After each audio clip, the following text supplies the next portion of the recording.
There aren't many ways to relax in North Korea. Here at the country's new ski resort, fun is accessed via military-style checkpoint and a creaky 40-minute crawl up the mountain. There's plenty of room on the slopes. This is a hobby reserved for North Korea's elite. But there are signs in English, high-tech swipe cards for skiers, and Western alcohol on the menu.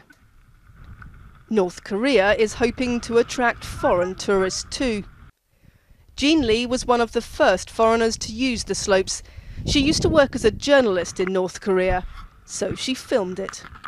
It's hard to get the locals to talk, but in this particular circumstance, they were chasing me down. So we had skiers waiting for us at every turn, grilling us with questions about how to snowboard.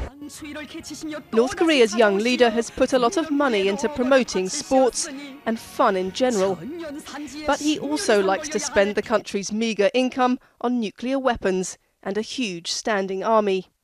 And the sanctions that are meant to curb that haven't stopped high-tech luxuries like foreign ski equipment from turning up here. South Korea has been trying to attract tourists to its ski resorts for years. North Korea's selling point, of course, is that it is so unknown and so isolated.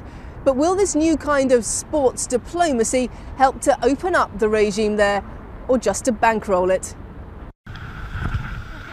No North Korean athletes have qualified for the Sochi Games, but the country's Olympic representative has already expressed ambitions to host future tournaments here. Too late for the 2018 Winter Olympics, though. That bid went to South Korea. Lucy Williamson, BBC News, Seoul.